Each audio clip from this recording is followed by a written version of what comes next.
एक गांव के पास खंडहर में एक शैतान रहता था। वह हर रोज रात होने पर पास के गांव में जाता था और गांव की गलियों में घूमा करता था। लोग अपने अपने घरों में छिप जाते थे और उसकी डरावनी आवाजें सुनकर सहम जाते थे। रात होते ही पूरे गांव में सन्नाटा हो जाता था। वह शैतान बहुत नासमझ था। गांव के लोग अपने अपने घर के दरवाजों पर शैतान कल आना लिख लेते थे। वह शैतान उसे पढ़ता और आगे बढ़ जाता। वहीं उस गांव में एक घमंडी सेठ रहता था। वह किसी से नहीं डरता था। अजी, हम अभी इस गांव में नए नए आए हैं, हमें गांव वालों की बात माननी चाहिए और दरवाजे पर शैतान कल आना लिखना चाहिए। रात भी हो गई है, कहीं वह शैतान यहाँ ना आ जाए। मैं किसी से नहीं डरता। मैं ऐसे किसी अंधविश्वास पे यकीन नहीं करता। बहुत रात हो गई है, सो जाओ। इतना बोलकर वह सेठ अपने कमरे में सोने चला जाता है। तभी वह शैतान हैरान परेशान हो जाता है। गांव वालों ने तो हद ही कर दी। मुझे रोज कल बुला लेते हैं और फिर बोलते हैं कि कल आना। ऐसे कैसे चलेगा? मैं आखिर रोज रोज कब तक अपने शिकार के लिए यूं ही भटकता रहूंगा। फिर थोड़ी दूर चलने पर वह शैतान उस सेठ के घर के पास पहुंचता है। अरे ये क्या, यहाँ तो कुछ नहीं लिखा। किसी का दरवाजा खटखटाता हूँ। लगता है आज मेरी भूख मिट जाएगी। शैतान जोर जोर से सेठ का दरवाजा खटखटाता है। अरे, इतनी रात को कौन आ गया? अजी, आप जाइए ना दरवाजा खोलने के लिए। अरे नहीं, मेरे घुटने में बहुत दर्द हो रहा है। तुम ही खोल दो ना। तुम डरो नहीं, ये जरूर हमारी दुकान पर काम करने वाला नौकर रामू होगा। उधार पैसे मांगने आया होगा। तुम जाओ, दरवाजा खोलो। फिर उसकी पत्नी डरते डरते जाती है और खिड़की से झांक कर देखती है तो उसे वही शैतान दिखाई देता है। वह बहुत डर जाती है, फिर भागती हुई वापस अपने कमरे में जाती है। अजी, हम तो बहुत बुरे फंस गए। वह शैतान तो हमारे दरवाजे पर खड़ा हुआ है। अब क्या करें? मैंने आपको कहा था ना, हमें गांव वालों की बात मान लेनी चाहिए। लेकिन आप तो बोलते थे मैं किसी से नहीं डरता। तो आप क्यों भीगी बिल्ली बन रहे हो? मूर्ख औरत, धीरे नहीं बोल सकती क्या? अगर इतनी तेज तेज चिल्लाएगी तो जो बाहर तुम्हारे मायके से आया है ना, वो हमें कच्चा ही खा जाएगा। अब क्या करें? कहाँ छुपें?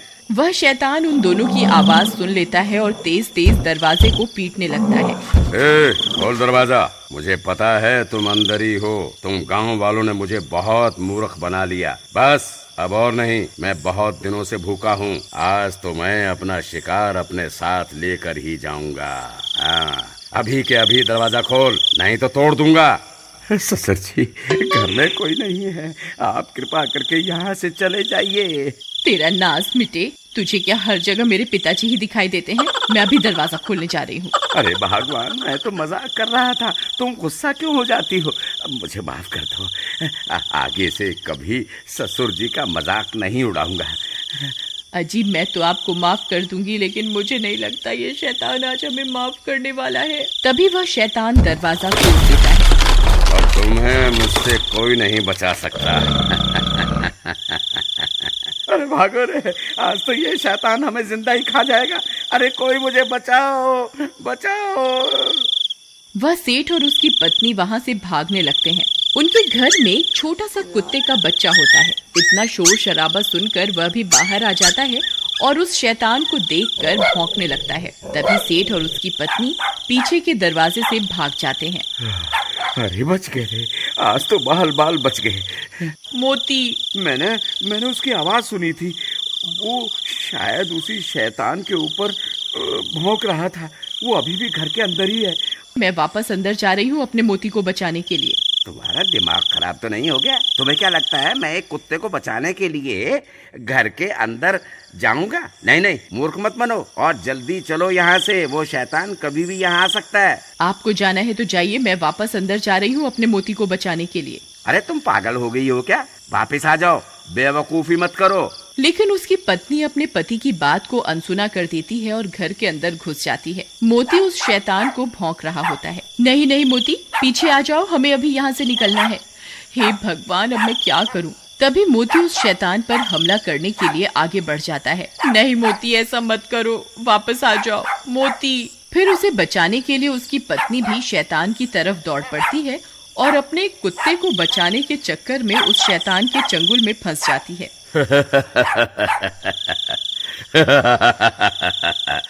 बहुत दिनों के बाद कोई शिकार हाथ लगा है। मोती, तुम भागो यहाँ से, भाग जाओ, मेरी फिक्र मत करो, अपनी जान बचाओ। फिर वह शैतान उसे उठाकर अपने साथ लेकर चल पड़ता है। अरे कोई है, कोई मेरी मदद करो, कोई मुझे सुन सकता है, कोई तो मुझे बचाओ। सब गांव वाले अपनी अपनी खिड़कियों से इस मंजर को देखते रहते हैं, लेकिन मदद के लिए कोई भी आगे नहीं आता। सब डर के मारे अपने अपने घर के अंदर छिपे रहते हैं। लेकिन उसका कुत्ता मोती रात भर उस शैतान का पीछा करता रहता है। फिर थोड़ी देर में वह शैतान अपनी गुफा में पहुंच जाता है और सुषमा को कैद कर देता है।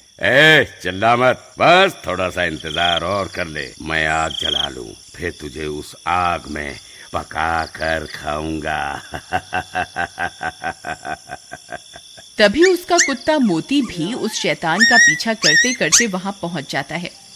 अरे मोती, तुम यहाँ क्यों आ गए?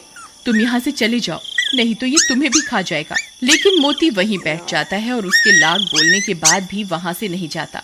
मोती, काश इंसान भी तेरी तरह वफादार होता तो कोई ना कोई मुझे यहाँ बचाने के लिए जरूर आ जाता। अरे कोई मेरी मदद करो, हाय मेरी पत्नी को वो शैतान उठा कर ले गया, कोई मेरी मदद करो। तुम्हारी कोई क्या मदद करेगा भाई, जब तुमने खुद अपनी पत्नी की मदद नहीं करी। काश तुमने अपनी पत्नी को बचाने की कोशिश की होती तो तुम्हारी हिम्मत देखकर हम भी तुम्हारी मदद करने आते। भाई मुझसे बहुत बड़ी गलती हो गई, कृपा करके मेरी मदद करो। लेकिन अब हम क्या कर सकते हैं, ना जाने वो शैतान तुम्हारी पत्नी को कहाँ लेकर गया होगा। भाई वो इसी जंगल की तरफ गया है, चलो हम सब उसका पीछा करते हैं। तुम पागल हो गए हो क्या भाई?